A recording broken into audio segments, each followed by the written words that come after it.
Assalamualaikum warahmatullahi wabarakatuh. Halo semuanya, saya Sonia Safadiandra. Video kali ini kita akan membahas tentang mengenal provinsi yang ada di Indonesia.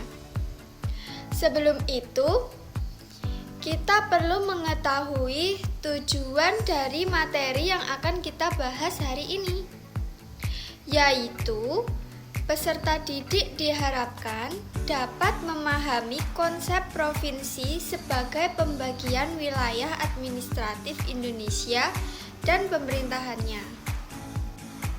Wilayah provinsi di Indonesia, provinsi adalah sebuah pembagian wilayah administratif di bawah wilayah nasional.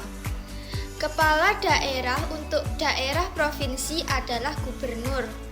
Gubernur sebagai kepala daerah bertanggung jawab kepada Dewan Perwakilan Rakyat Daerah Provinsi. Selain sebagai kepala daerah, seorang gubernur juga berkedudukan sebagai wakil pemerintah di wilayah provinsi. Gubernur sebagai wakil pemerintah di wilayah provinsi bertanggung jawab kepada presiden. Gubernur dalam kedudukannya sebagai wakil pemerintah di wilayah provinsi memiliki tugas dan wewenang yaitu membina dan pengawasan penyelenggaraan pemerintahan daerah kabupaten atau kota, koordinasi penyelenggaraan urusan pemerintah di daerah provinsi dan kabupaten atau kota, koordinasi pembinaan dan pengawasan penyelenggaraan tugas pembangunan di daerah provinsi dan kabupaten atau kota. Gubernur dalam menjalankan tugasnya dibantu oleh wakil gubernur. Gubernur dan wakil gubernur dipilih dalam satu pasangan calon yang dilaksanakan secara demokratis. Pasangan calon diajukan oleh partai politik atau gabungan partai politik. Selain dibantu oleh seorang wakil gubernur menjalankan tugasnya, gubernur juga dibantu oleh perangkat daerah. Perangkat daerah meliputi sekretaris daerah, dinas daerah, dan lembaga teknis daerah. Sekretaris Pro Daerah Provinsi diangkat oleh gubernur atas persetujuan pimpinan DPRD Provinsi dari pegawai negeri sipil atau PNS.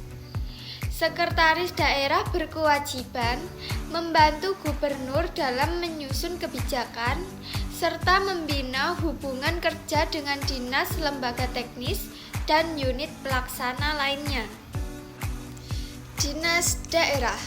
Dinas daerah adalah suatu unsur pelaksana pemerintah daerah. Dinas daerah dipimpin oleh kepala dinas dari pegawai negeri sipil atau PNS atas usul sekretaris daerah. Kepala dinas bertanggung jawab kepada gubernur melalui sekretaris daerah. Lembaga teknis daerah. Lembaga teknis daerah meliputi Badan Penelitian dan Pengembangan, Badan Perencanaan, Lembaga Pengawasan, serta Badan Pendidikan dan Pelatihan. Asas penyelenggaraan pemerintahan provinsi. Dalam menyelenggarakan pemerintah daerah provinsi menggunakan asas otonomi dan tugas pembantuan asas. Tugas pembantuan asas adalah asas yang menyatakan tugas turut serta dalam pelaksanaan urusan pemerintah pusat yang ditugaskan kepada pemerintah daerah. Asas otonomi. Dengan adanya asas otonomi, maka daerah mempunyai hak untuk mengatur dan mengurus rumah tangganya sendiri. Hal inilah yang disebut dengan otonomi daerah. Otonomi daerah adalah kewenangan daerah otonom untuk mengatur dan mengurus kepentingan masyarakat setempat menurut prakarsa sendiri berdasarkan aspirasi masyarakat lembaga-lembaga di provinsi. Beberapa lembaga yang ada di provinsi yang berfungsi untuk memberikan pelayanan kepada masyarakat antara lain sebagai berikut. Dewan Perwakilan Rakyat Daerah atau DPRD seperti halnya DPRD Kabupaten atau Kota, DPRD Provinsi juga terdiri atas anggota partai politik.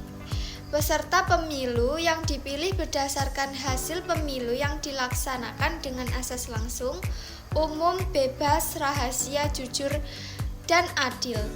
Jumlah keanggotaan DPRD Provinsi ditetapkan minimal 45 orang dan maksimal 100 orang sebagai lembaga perwakilan rakyat di daerah DPRD Provinsi. Beberapa tugas dan wewenang sebagai berikut.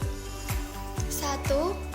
Membentuk peraturan daerah atau perda yang dibahas dengan gubernur. 2. Menetapkan anggaran pendapatan dan belanja daerah APBD bersama dengan gubernur. 3. Mengawasi pelaksanaan peraturan daerah atau perda. Setiap anggota DPRD provinsi juga memiliki kewajiban anggota DPRD provinsi itu diantaranya adalah sebagai berikut. 1. Melaksanakan Pancasila. 2. Melaksanakan Undang-Undang Dasar 1945 dan menaati segala peraturan perundang-undangan.